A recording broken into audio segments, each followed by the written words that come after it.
Go now. Hello, I am Robert Ogilvy, and you have tuned in to the Leadership Lunchtime live stream. Let's try this again. Sorry, seem to have experienced some weird technical issue just a few minutes in. So anyway, we're gonna restart. So I'm glad you guys are here. And just a little bit of a heads up. I hurt my back somehow in the last day, so I'm in a little bit of pain. So if I seem uncomfortable and awkward, it's because I'm uncomfortable, and it's making things a little bit awkward. But I'm glad you guys are here. Um, So, what is the critical difference between coaching and consulting? Why would we need one over another? Um, okay, so before I get into that, let me just first frame this up in terms of why have the markets for both exploded in the past 10, 20 years? Um, well, it's because there's more appetite for not just training and development, but I would say practical, hands-on training and development, particularly in various realms of business, marketing, but like honestly, all kinds of areas. I would also say we've expanded our sense of wellness and health, and that's more common in our population. And so we need help doing these things better, right?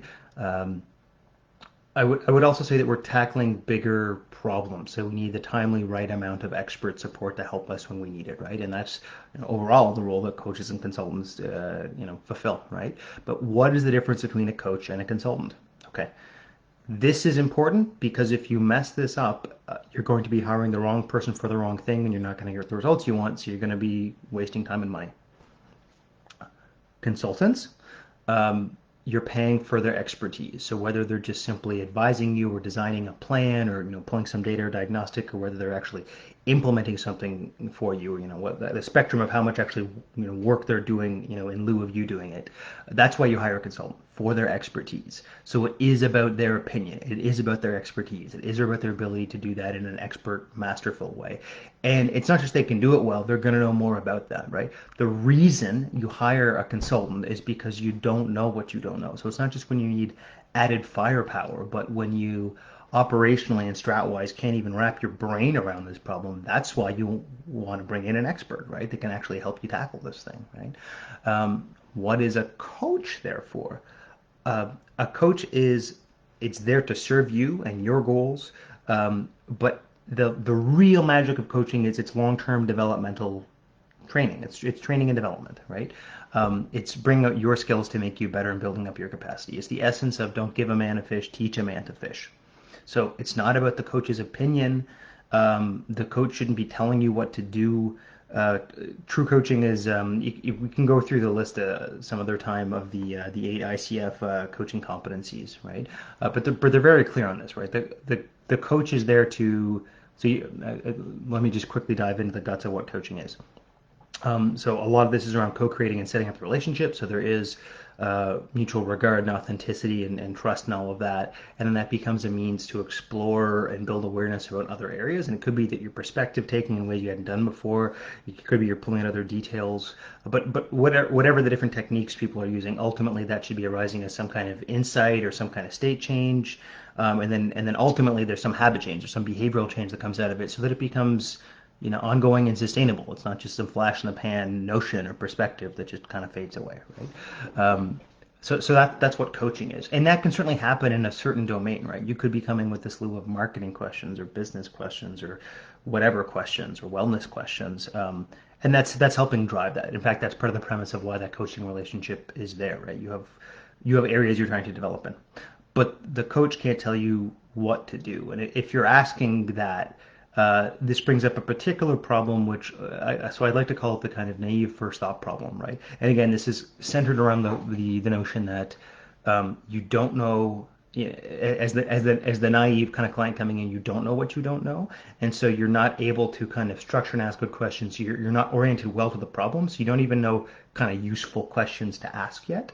And so in that naivete, if someone again, because again, it's about your solutions. If someone is, if you're trying to kind of think through some problem, you're kind of locked in the naivety of your own thoughts and ideas around this, right? And that's a good sign that if you're in the coaching end of things or you're pure coaching, it's like actually you just need a little bit of expertise. Okay, so what's the right answer here?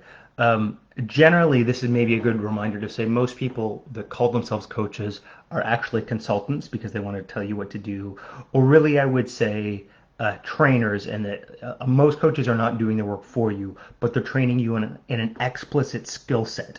Um, that you and maybe it's project management, maybe it's marketing, maybe it's whatever the hell it is, right? That's all well and good, and yet it's not coaching proper, right? Now, it's certainly I mean, that's probably the more useful thing if you have this big knowledge gap that you can train in those areas. And then ultimately it can become more of a coaching problem. But I wouldn't try to come to coaching from the standpoint of I have all these technical gaps that I'm naive about. I don't know what I don't know. I'll just do some coaching. If you have a whole lot of them, there's a whole bunch of acumen. That's a way to hit a lot of them at once. But really, it sounds like you probably need more training, right? Which is why actually I think most coaches are mislabeling themselves. They're probably some kind of expert trainer, right? Um, so when should you be hitting these different types of professionals, coach versus a consultant?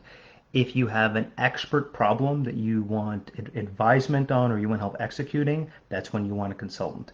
If you're trying to develop as a person, develop as a leader, if you're trying to personally and professionally develop to build awareness and ultimately develop your skills long term, you're building up a coach. This in that sense, coaching is necessarily always a long-term bet because it is around building up your own skills and capacity. Consulting at its worst is not. You've given the advice, you've put out the strategy, you've done the work, bam, that's it, right? So if you're actually thinking long term, coaching is the better solution as opposed to having to keep coming back to some expert, some consultant. Now, if you're a business owner, what this may mean is that you have an on-demand network of experts and freelancers and consultants that you can tap into to execute work. But really, that's an ops problem. That's about how you're going to get work done. That's not a training and development. That's not a coaching development. That's not a professional development problem, right? It's an execution problem, right? So just keep that in mind. Um, the I, there's one other point that I'm going to bring up here about coaching, and then there's another tactic I'll share as well. Um, Part of the dance of coaching is something like this. They're coming to you with an explicit goal in mind, right?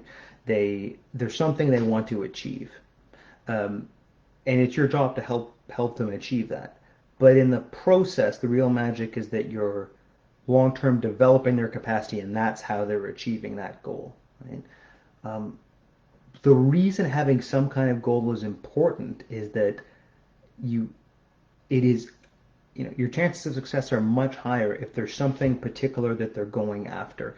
Whereas if someone wanted to get into coaching and they had nothing they were trying to pursue, they had nothing they were trying to build up or develop, you know, straight up question, why the hell are you here, right? Because I think there's lots of people that might like the status of, oh, I have a coach, I'm getting coached, I'm special enough to get coached. But it's like you're not developing anything. And I would also then add on, there's lots, honestly, in the mid to upper executive end of things that they don't want to develop and grow as a person. So, but they love the notion of sharpening their saw and getting some tactics. And again, that's another sign that you're actually not ready for coaching. There are actually some great articles. I might do another video on that sometime. But it's like, signs that someone is not ready for coaching, right? And yeah, if, they're not motivated, they're super delinquent, and they're avoiding contact, and they're not setting up the right sessions, so the communication ends up being really sloppy with them. But there's also they don't see the need for any developmental change, right? Um, Again, we'll get into this another time, but like, what are ways you can start to tackle that? So you start to ask questions around, okay, it's not just about your perception, what are other people seeing here, or you might do a 360 assessment and get a sense of how, colleagues and supervisors and subordinates and customers and things are interfacing with them, and that can start to pull more data. But the long-term developmental reason is the real reason you would do coaching, but it's always through that lens of the short term. What are they trying to accomplish, right? And that really helps it be kind of earthy in their own life. And so that's I guess it's important to remember that, right? That it is a process that if it's working well will take time, but also that it should be impactful, right? Um, One other trick, and use this very sparingly. If you are a coach, what you're able to do is just say to your client, listen, would you like a piece of advice? Or I will often say, putting on my consultant hat for a second, can I give you a piece of advice? Something like that. And then you can take that 5, 10, 15 seconds to just point them in a direction. You could find this or that template. You could do this thing. And that can help start to crack the expert nut. But I mean, you really should be avoiding doing that because this is around their goals and their needs and how they're going to develop as a person, right? Which is, I mean, that's why they're paying you. So again, I'm Robert Ogilvy, Executive EQ Coach. I hope you learned something with the difference between coaches and consultants today. One, the coaches want to develop you, the consultants want to tell you what to do, they leverage expertise, and that's it. Okay, I'll see you guys.